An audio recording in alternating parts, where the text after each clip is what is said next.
The transmission arrived at 400 hours, standard galactic time. No military posturing, no threats. Just 47 seconds of recorded message from Commander Jack Reeves, broadcast to every species in the Dominion Council. His voice was steady, almost tired.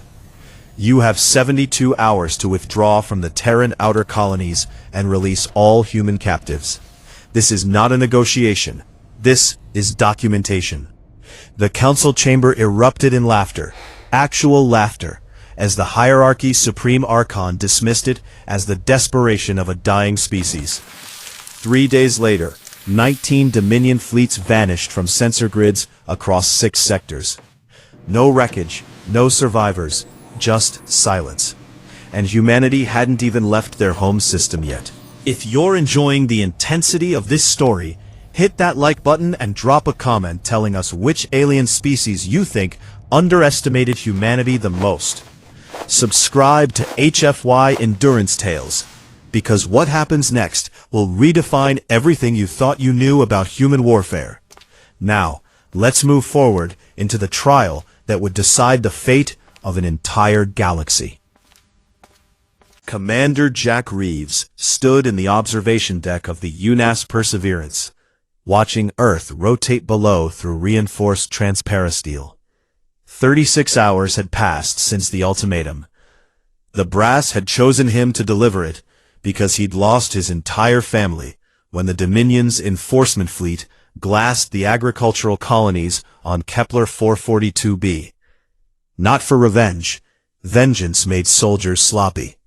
They chose him because he'd filed the most comprehensive legal brief in human military history, documenting every treaty violation, every war crime, every ignored diplomatic channel. 700 pages, 23 languages, 41 witness testimonies, all meticulously recorded, time-stamped, and transmitted to every independent observer species in the galaxy. The door hissed open behind him. He didn't turn. "They're calling it the human bluff," Admiral Sarah Chen said, walking up beside him. Her reflection in the glass looked as exhausted as he felt. "The council chambers are treating it as comedy. The Vexian ambassador actually suggested we sue for mercy while we still have knees to beg upon." Jack's jaw tightened. And the clock? 36 hours, 14 minutes. No withdrawals, no communications. 3 more transport ships were seized in the Tari corridor. They're not even pretending to negotiate. He finally looked at her. "Final confirmation on Sierra Protocol?" Chen's expression didn't waver, but something flickered behind her eyes, the weight of what they were about to unleash. "All 18 battle groups are in position. Admiral Kowalski's carrier group is already through the Veil Nebula. They have no idea we've had ships on the other side for 6 weeks. The Logistics Corps has been routing supply chains through dark matter corridors the Dominion doesn't even know exist. And the civilians? Extraction teams are embedded in all 17 contested colonies. The moment you give the word, they'll execute Priority 1 evacuation. We get our people out first." She paused. "Jack, once this starts, there's no walking it back. The galaxy will never see us the same way." "The galaxy watched them butcher farmers," Jack said quietly. "They watched them take our children as cultural specimens. They voted to embargo us when we protested. We tried their way."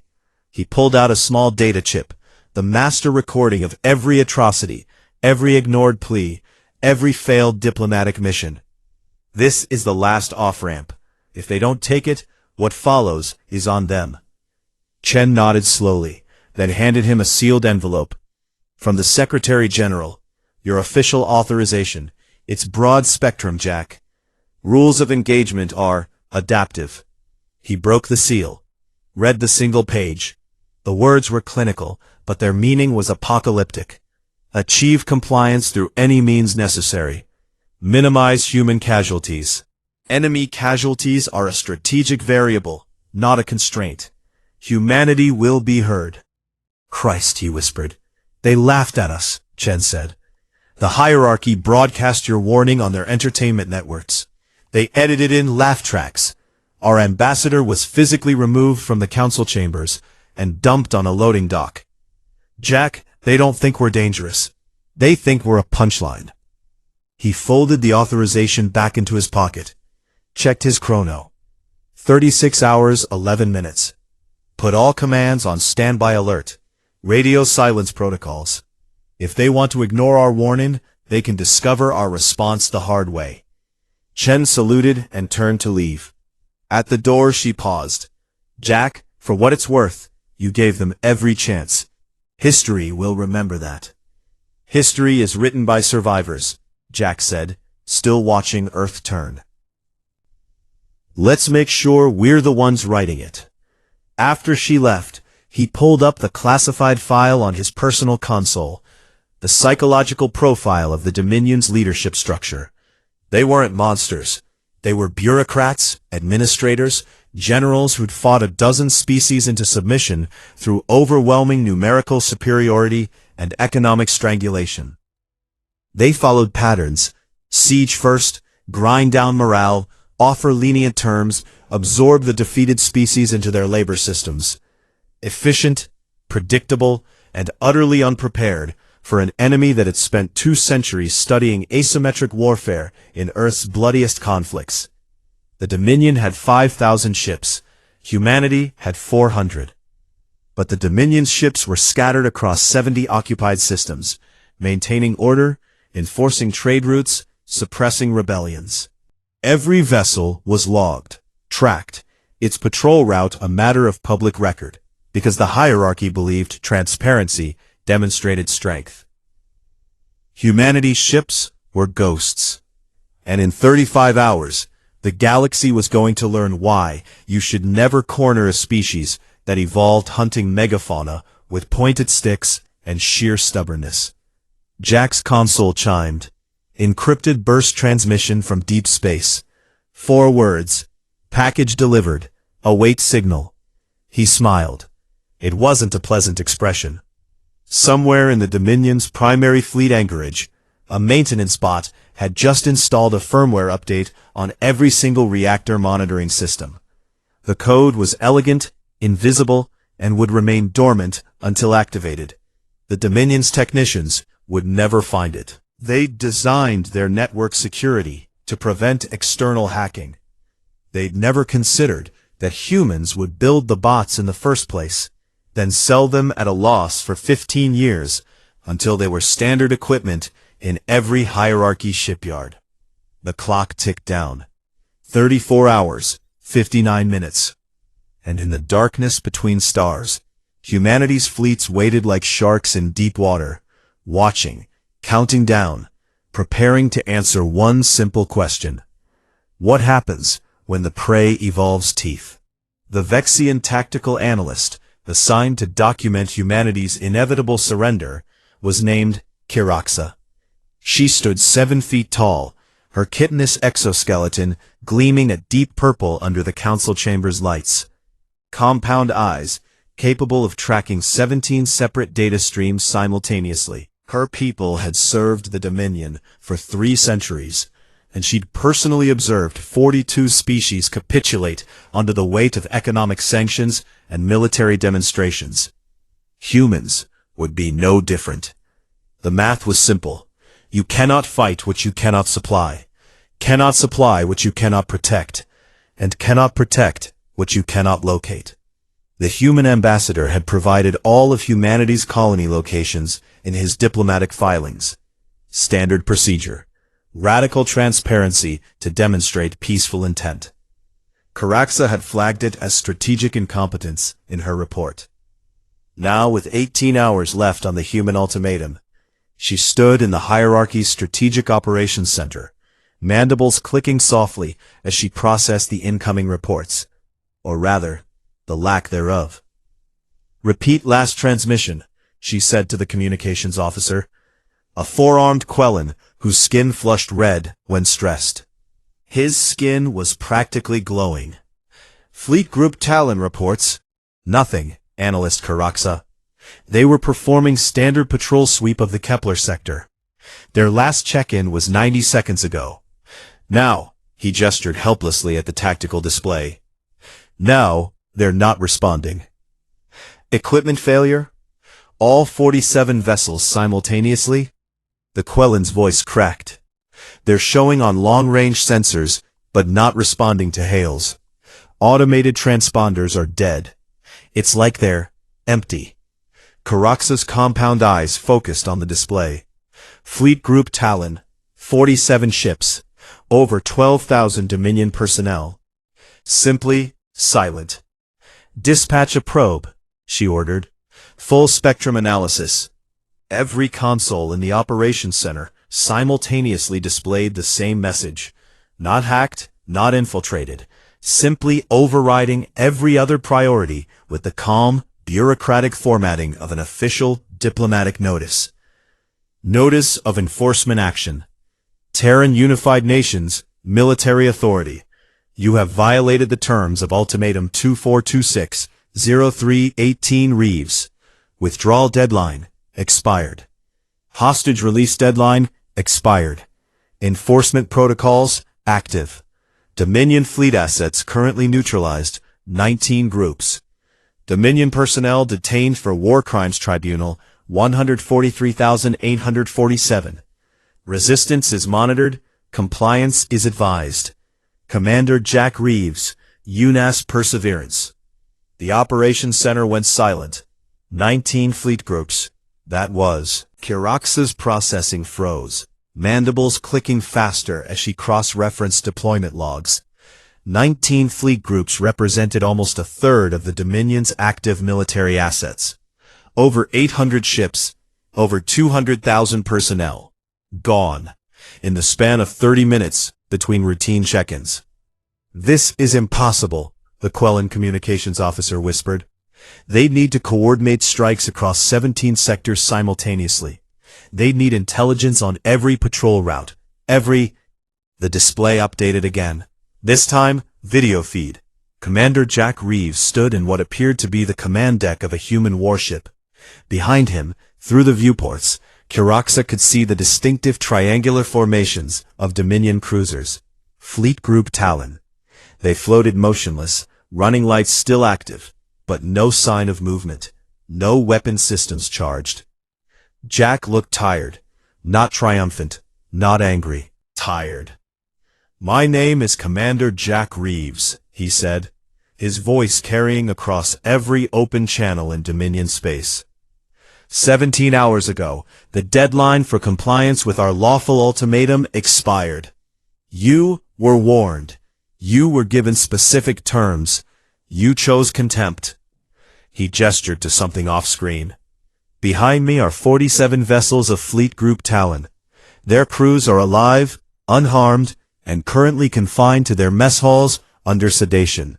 They will remain that way unless their commanders attempt hostile action, at which point sedation will be upgraded to indefinite detention. He pulled out a datapad, read from it with the clinical precision of a lawyer. As of this moment, the Terran Unified Nations are exercising lawful authority under the Solarian Conventions, Article 47, which states that any species subjected to coordinated genocide, slavery, or territorial annexation without due process maintains the right to self-defense, up to and including total war protocols. We are not invading. We are not conquering. We are extracting our civilians, securing our borders, and detaining war criminals for trial. Your infrastructure will remain intact if you do not interfere. Your personnel will be treated in accordance with sapient rights protocols. But make no mistake, his voice dropped, taking on an edge that made Caraxa's instincts scream danger. We are done asking permission to exist. The feed shifted. Now it showed the interior of a Dominion cruiser's bridge. Caraxa recognized the design. Hierarchy command vessel, latest generation. The crews sat at their stations, eyes open but glassy, breathing but unresponsive. And standing among them, wearing strange form-fitting armor with no visible seams, were human soldiers. 6 of them. They'd somehow boarded a military vessel mid-patrol, neutralized the crew without firing a shot, and taken control of the ship's entire systems. One of the soldiers looked directly at the pickup. His helmet was polarized, face invisible, but his voice came through clear and calm. Neural suppression foam, Dominion observers, non-lethal, completely reversible, deployed via atmospheric injection through your own life support systems. You really should encrypt your environmental controls. We've been inside your network architecture for 6 months. The feed cut back to Jack. You have one more chance to comply. Withdraw all forces from Terran-designated space. Release all human civilians in your custody. Submit to war crimes tribunals for the individuals responsible for the Kepler massacre. You have 48 hours. If you refuse... He glanced at something off-screen, and for the first time, Kiraxa saw something that looked like regret cross his face. Then we will continue enforcement actions until compliance is achieved or your command structure is no longer capable of organized resistance.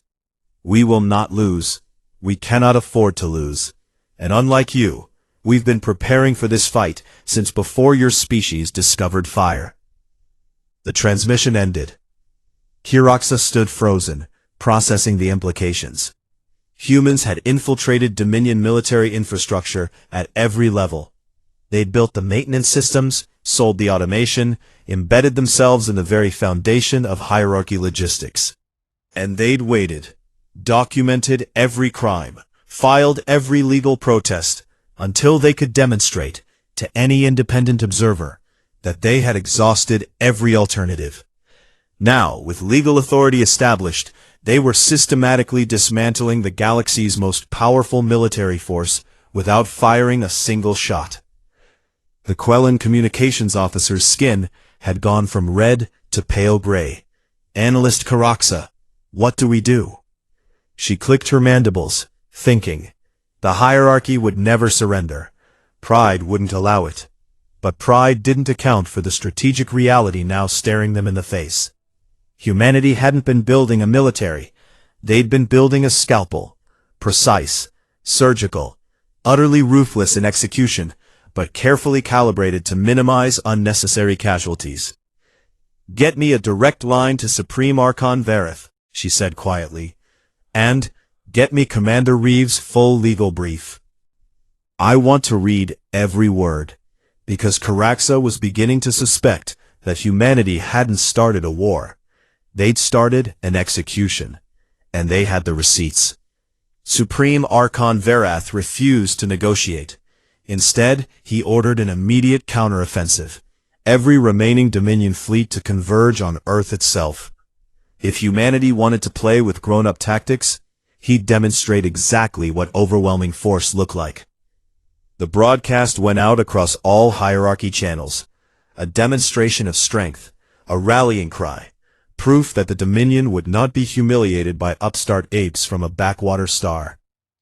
Kiraxa watched from a strategic operations center as 1,700 ships began their synchronized jump to the Sol system. It was beautiful, in its way. The kind of military coordination that had crushed species for centuries. The hierarchy's doctrine was simple. When facing an unconventional enemy, respond with conventional superiority, so absolute that strategy becomes irrelevant. Jack Reeves' response arrived 6 hours later, not as a transmission, but as a systems intrusion. Every display in every Dominion facility simultaneously showed a tactical map of the galaxy. Red dots marked Dominion fleets. Blue dots marked human positions. There were a lot more blue dots than any intelligence estimate had predicted. Jack's voice overlaid the map, conversational and almost apologetic. Supreme Archon Vareth, we intercepted your fleet movement orders approximately 4 seconds after you transmitted them. We've had access to your command network since our third diplomatic mission, 14 months ago. Your encryption is impressive, but it's designed to stop external intrusions, not firmware-level access that's been baked into your infrastructure since installation. The blue dots on the map began moving, flowing around the Dominion fleet positions like water around stones. You're sending 1,700 ships to Earth. That's ambitious. It would be terrifying if we were actually at Earth. The Sol system highlighted on the map. Every human ship marker vanished. The colonies you attacked? Already evacuated. The shipyards you're planning to bombard? Decoys. Very expensive decoys, admittedly, but we've been building fake infrastructure for 8 months. Every spy satellite, every scout ship, every intelligence report you've received has shown you exactly what we wanted you to see. Jack's tone shifted, becoming colder. You're not invading Earth, Archon. You're invading a graveyard of our own making. And while your fleets are burning fuel for nothing, we're going to have a conversation about your logistics. The map shifted. Now it highlighted something else. The Dominion's primary supply network. Trade routes, fuel depots, manufacturing worlds, agricultural hubs. The entire economic infrastructure that kept 5,000 ships operational. Blue dots appeared at every critical junction. 43 strike teams, Jack continued, currently deployed to your 43 largest supply depots. We're not destroying them. We're not killing anyone. We're just freezing them. Your fuel reserves, your food stores, your ammunition stockpiles, all of it is now in environmentally sealed containers with time-release locks. 48 hours from now, if you haven't begun withdrawal and hostage release protocols, those seals will activate. Your fleets will have exactly 11 days of operational capacity before they run out of fuel, food, and ammunition. 11 days to conquer a species that just demonstrated we can turn your entire infrastructure into a prison using tools you installed yourselves. Kiraxa felt her compound eyes involuntarily widening. It was elegant, brutal and elegant. Humanity wasn't fighting a war. They were conducting a siege from the inside out. They'd spent years positioning themselves not as merchants or allies, but as essential infrastructure that the Dominion had come to depend on. And now, with surgical precision, they were turning that dependence into a noose. You're wondering if I'm bluffing, Jack said, and this time there was no emotion in his voice at all.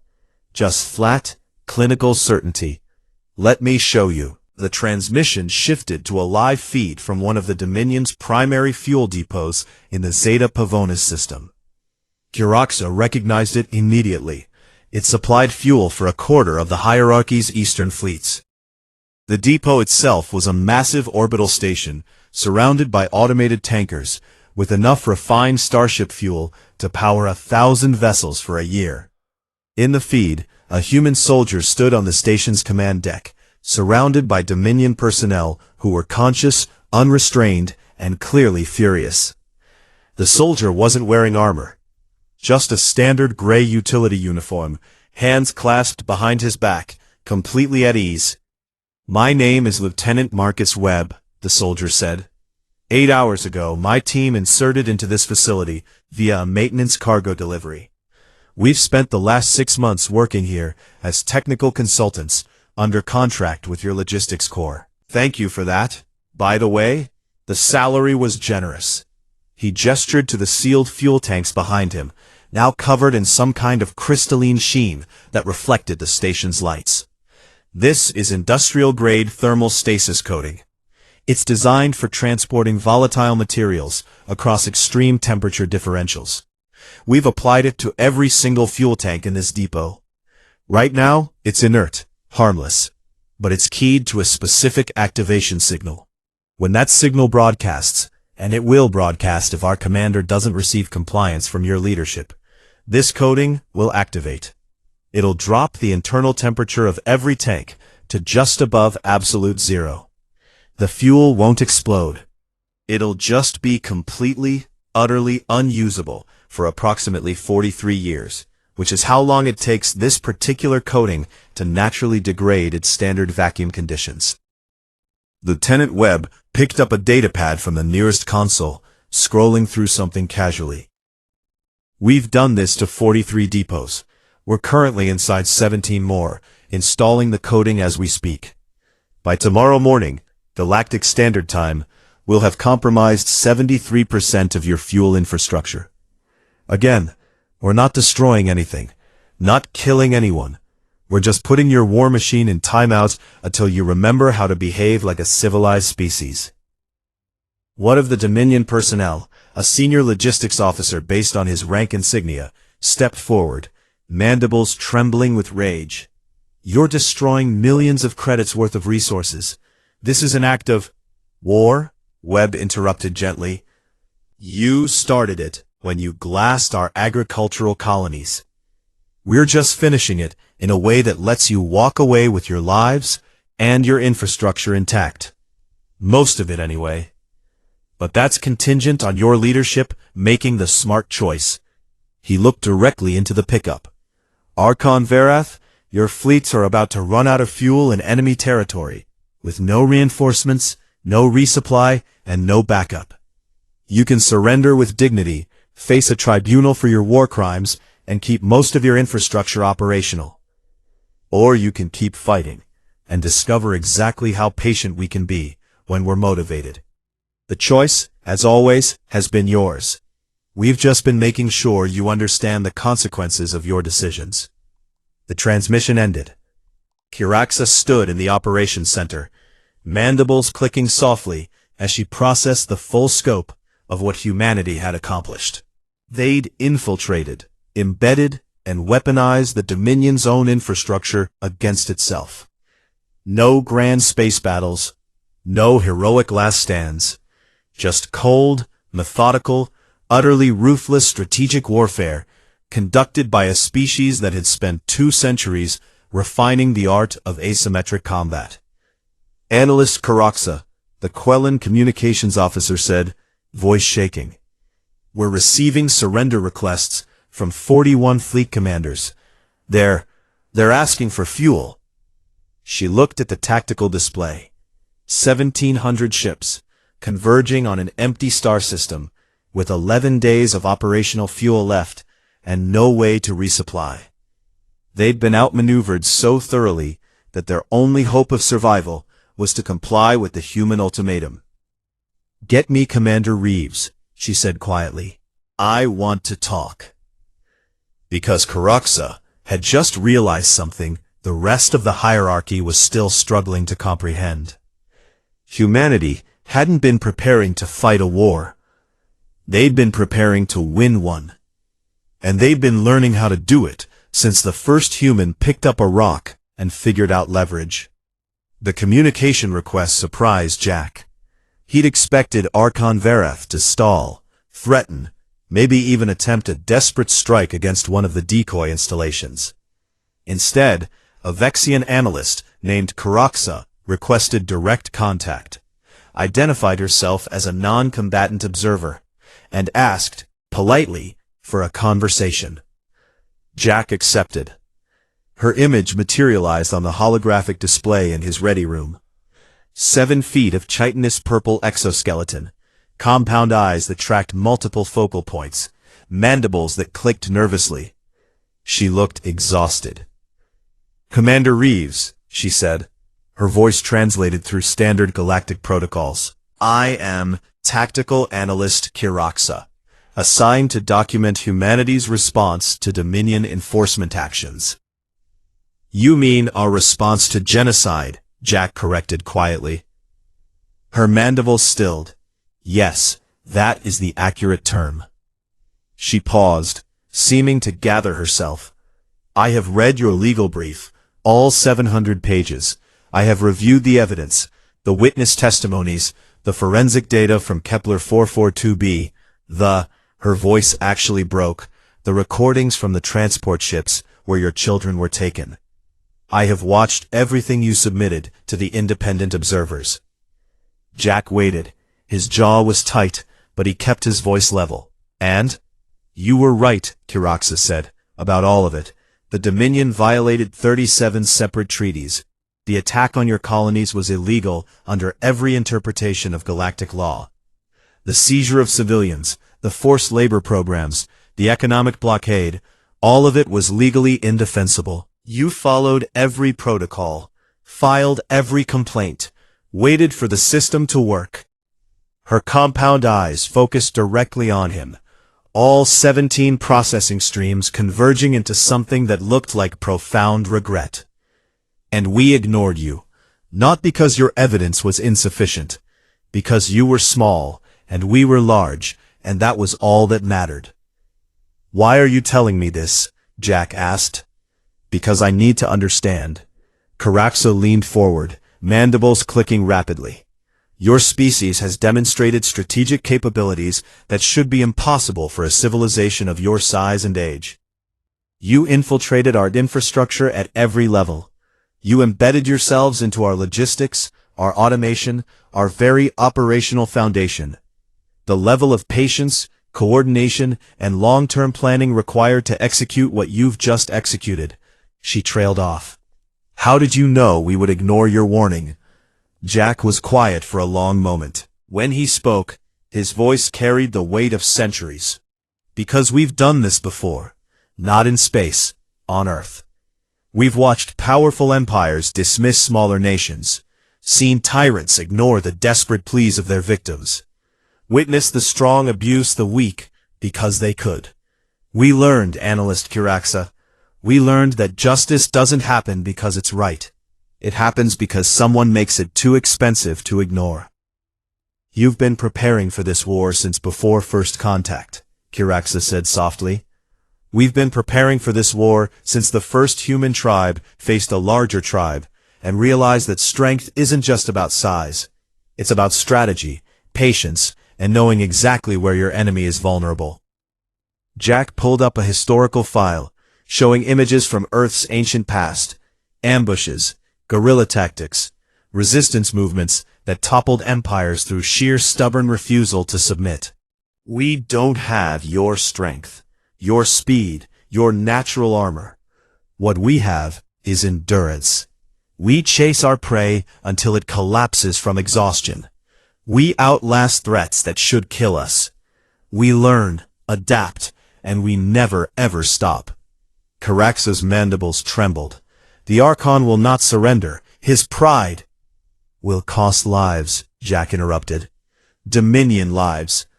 Because our fuel embargo is just the opening move. If your leadership continues to refuse withdrawal, we'll move to Phase 2, targeted strikes against military shipyards. Phase 3, economic sanctions that will make your embargo of us look like a mild inconvenience. Phase 4. He stopped, looked away. Phase 4 I'd really prefer not to implement. What is Phase 4? Jack pulled up another file. This one showed casualty projections, resource depletion models, infrastructure collapse scenarios. The numbers were staggering. Total war. We dismantle your civilization's ability to wage organized warfare for the next century. We don't destroy it. We fragment it. Turn the Dominion into 100 squabbling factions, too busy surviving to threaten anyone. We can do it. The logistics are already mapped. The insertion teams are positioned. But it would be a tragedy, Analyst, for both of us. You would genocide us? Caraxo's voice was barely a whisper. No. Jack's response was immediate and firm. We'd break your empire, not your species. Individual Dominion worlds would survive, even thrive once freed from centralized exploitation. But the hierarchy itself, the political structure that allowed our children to be taken, our colonies to be glassed, our people to be enslaved, that would end permanently. He leaned forward. I'm not a monster, Analyst Caraxo. I don't want to do this, but I will if you force me. Because the alternative is accepting that my species exists at the mercy of empires that see us as resources to be exploited. And we're done accepting that. Caraxo was silent for a long time, mandibles clicking in patterns Jack was beginning to recognize as deep processing. Finally she spoke. If I could facilitate communication with moderate council members, individuals who oppose the Kepler attack, would you be willing to negotiate surrender terms? I'm not here to conquer the Dominion, Jack said carefully. I'm here to ensure humanity's survival. If your moderate faction can guarantee withdrawal from Terran space, release of all human captives, and submission to war crimes tribunals for those responsible for the Kepler massacre. We can negotiate everything else. Border agreements, trade protocols, mutual defense considerations, all of that is on the table. But those three conditions are non-negotiable. Archon Verath will never agree. Then the Archon is no longer relevant to negotiations. Jack's voice went cold. Analyst Karaxa, there are times in history when leaders become so destructive that removing them from power is the only moral option. Your species has done it before. I've read your history. 3 civil wars in the last millennium, each one ending when enough individuals decided their leader's pride wasn't worth the cost. This is that moment. The question is whether you, personally, have the courage to help prevent a slaughter. Kiraxa's mandibles stilled completely. In the silence, Jack could hear his own heartbeat, the soft hum of the ship's systems, the distant murmur of the bridge crew coordinating enforcement operations across 17 sectors. I will contact the moderates, Kiraxa finally said. But Commander Reeves, you should know that Archon Verath has already activated the Dominion's final contingency protocol. Ice flooded Jack's veins. What contingency?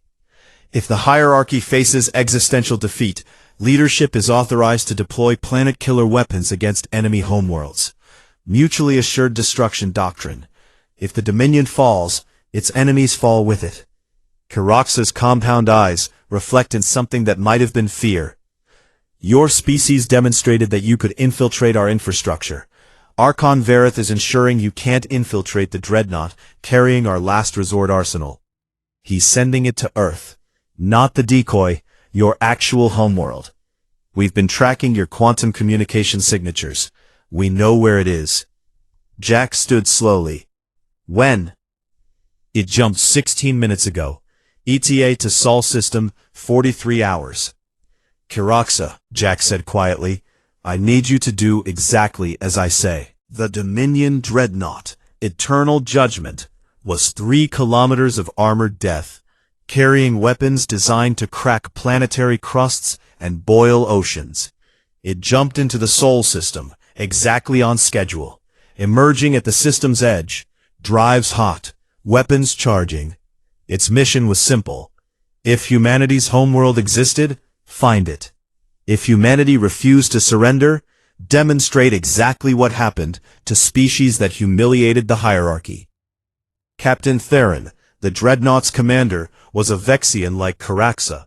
But where she was an analyst, he was a warrior. His compound eyes tracked the tactical display with predatory focus, mandibles clicking in satisfaction as Earth appeared on sensors, exactly where the intelligence reports had indicated. 3rd planet from the star, homeworld to 7 billion humans.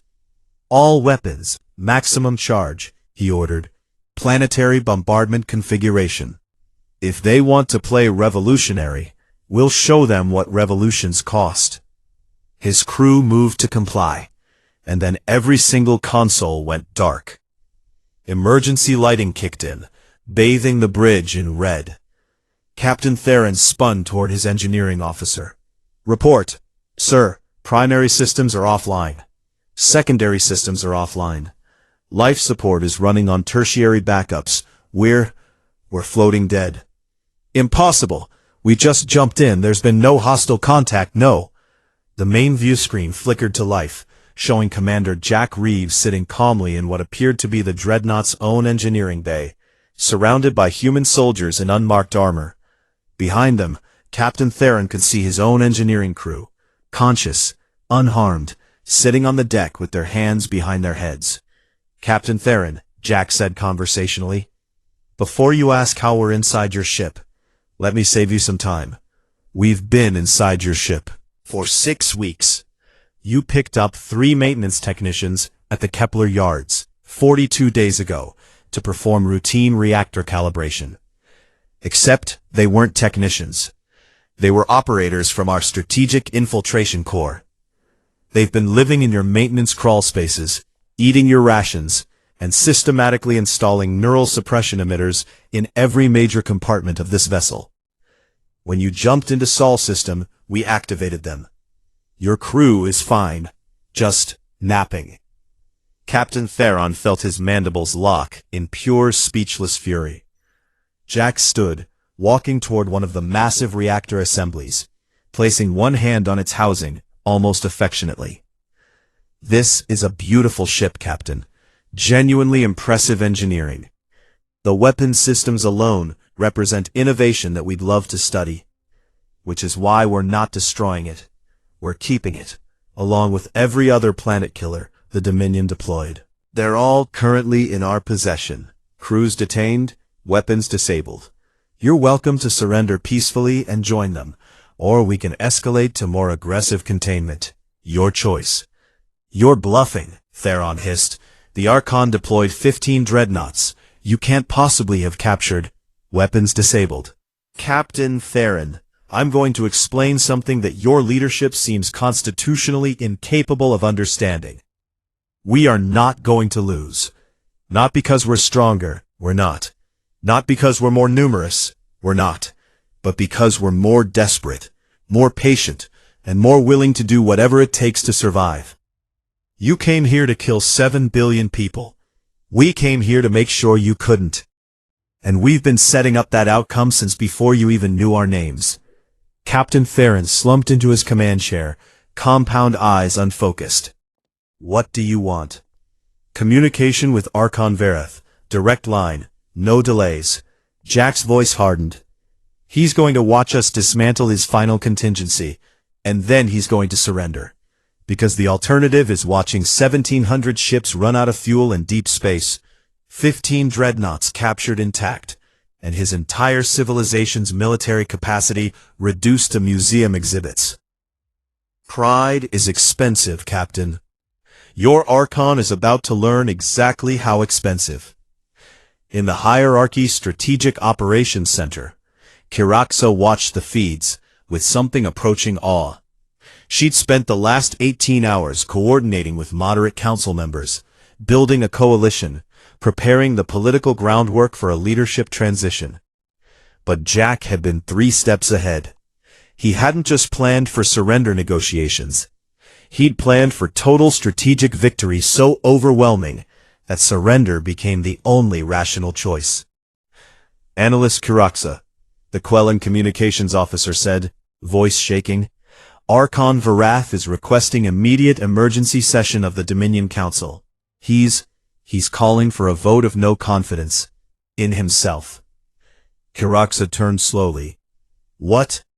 He's watching the feeds, seeing the dreadnoughts captured. He just broadcast a message to the entire Dominion. The Quellan brought up the recording, and there was Archon Varath, proud, arrogant Varath, looking ancient and defeated. His voice was barely a whisper. I have failed the Dominion. I led us into a war we could not win, against an enemy we did not understand, and refused counsel that might have prevented catastrophe. Effective immediately, I am resigning my position and submitting myself for tribunal. To Commander Jack Reeves and the Terran Unified Nations, you have demonstrated both your capability and your restraint. I surrender, unconditionally. Please, no more. The transmission ended. Kiraxa felt something crack inside her chest. Relief, shame, and the terrible weight of witnessing history pivoting on a single moment. She opened a direct line to Jack's ship.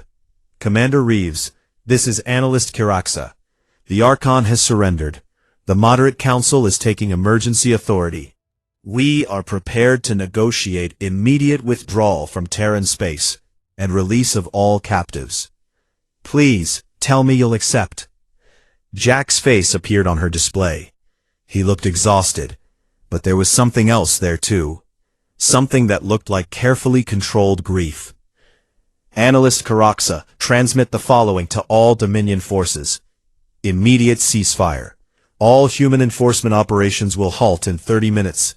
Surrender protocols are now active. Dominion personnel will be treated according to sapient rights conventions. War crime suspects will be detained pending tribunal. All others will be released to their homeworlds with full honors. He paused. We won, but Christ, I wish we hadn't needed to. You gave us every chance, Kiraxa said softly. You documented everything. You warned us. We chose this. Yeah, Jack said quietly. Now, let's make sure we choose something better going forward. The war that could have consumed the galaxy ended not with a final battle, but with a surrender broadcast across 1,000 worlds.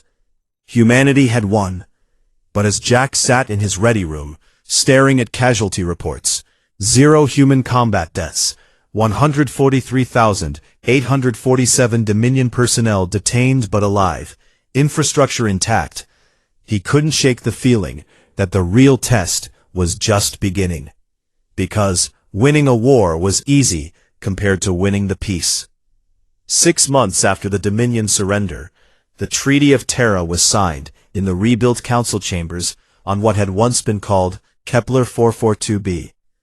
The agricultural colony was still scarred, but reconstruction had begun, funded by Dominion reparations, overseen by a joint human-alien commission, with analyst Caraxa serving as lead coordinator. Jack stood in the memorial garden, looking at the 7,000 names etched into dark stone. 7,000 colonists who died when the hierarchy's enforcement fleet glassed a farming community because they refused to surrender their grain stores. His daughter's name was there, Sarah Chen, age 9.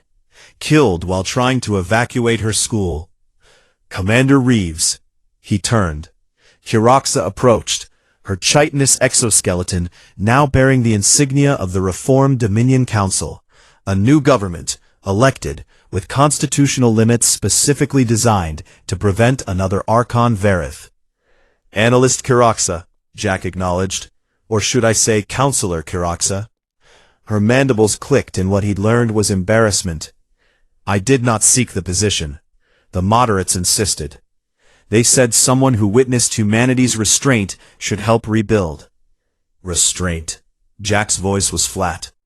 We seized 800 ships, detained almost 200,000 personnel, and froze your fuel infrastructure. That's restraint? Caraxa said simply. Your infiltration was total. Your strategic positioning absolute. You could have triggered every fuel depot to detonate instead of freeze.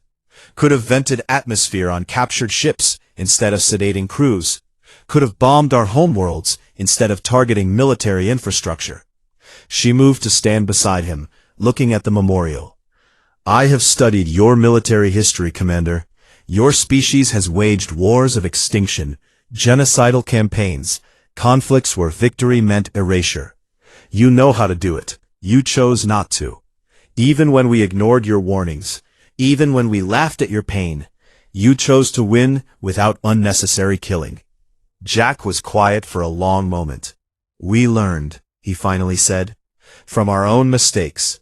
We spent centuries figuring out that vengeance feels good for about 5 minutes. And then you're left living in the ashes with the ghosts of what you've done. We decided, as a species, that we'd rather win in a way that lets us sleep at night. The tribunal begins next week, Caraxa said. 17 high-ranking hierarchy officials, including former Archon Verath. They will face justice for Kepler, for the kidnappings, for all of it. She paused. Your testimony will be required. I'll be there. Jack touched one name on the memorial wall, his daughter's. Someone has to speak for those who can't speak for themselves anymore. A human aide approached, offering Jack a datapad. Commander, the new Dominion Council has ratified the final treaty provisions. All Terran borders recognized, trade restrictions lifted, reparation schedule confirmed, and, the aide smiled slightly, they've requested that you accept a position as special military advisor to their reformed defense forces. Help them build something that can protect without oppressing.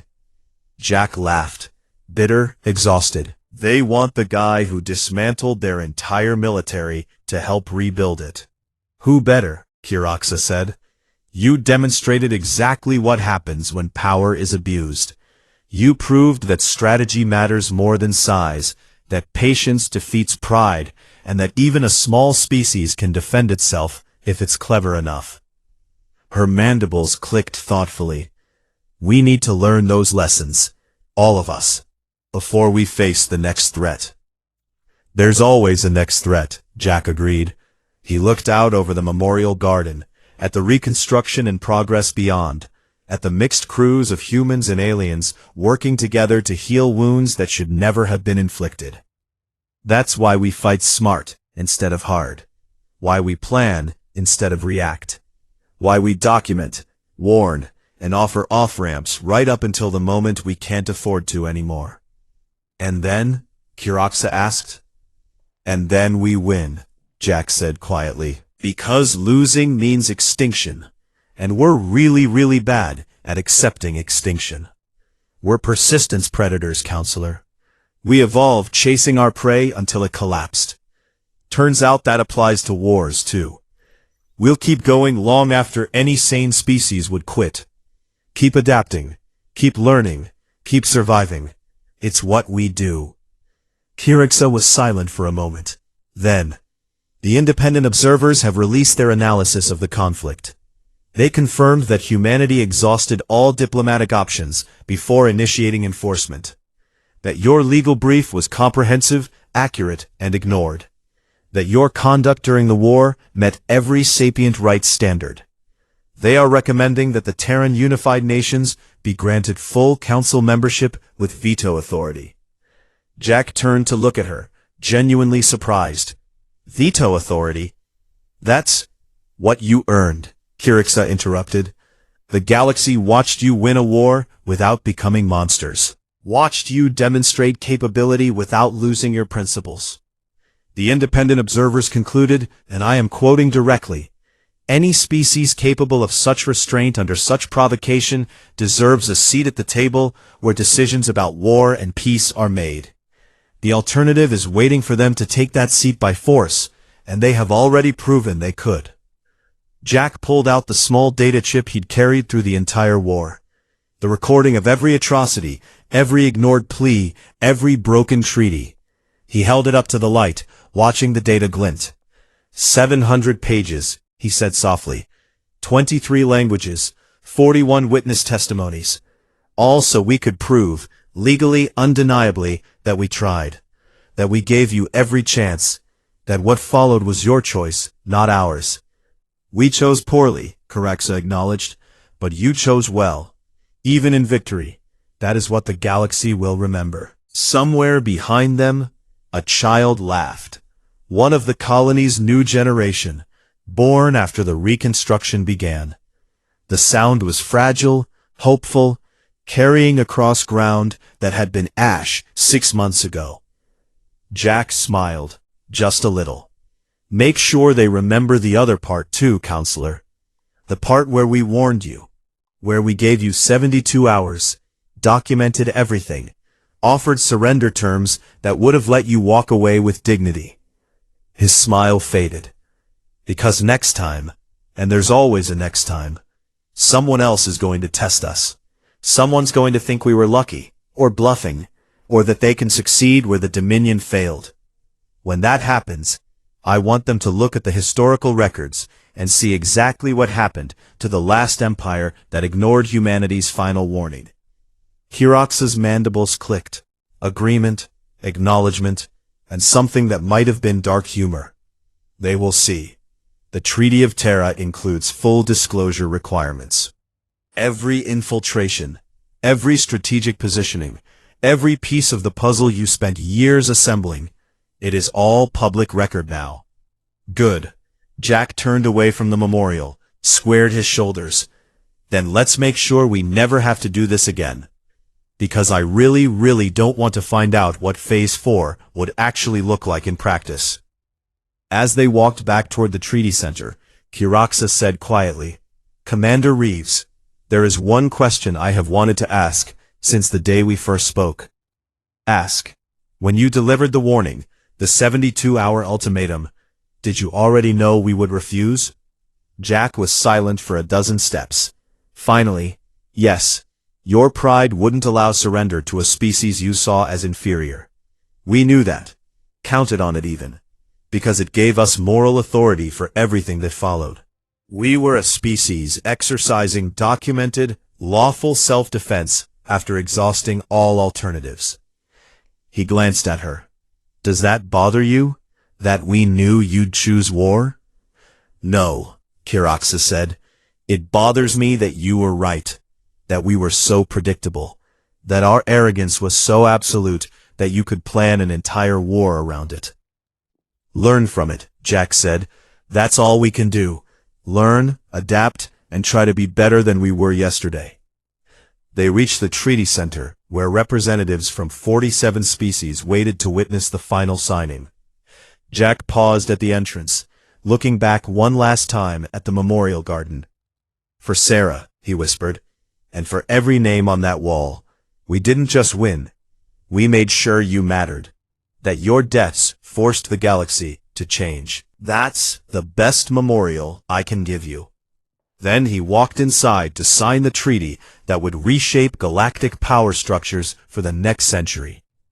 And if you've made it this far in this journey with HFY Endurance Tales, hit that comment button and tell us what shocked you most about humanity's strategy. Share this story with someone who needs to know that sometimes the smallest voice can bring the mightiest empire to its knees. Subscribe, because we're just getting started exploring what happens when humanity refuses to kneel. In the end, the galaxy learned 3 fundamental truths. 1. Humanity always documents. 2.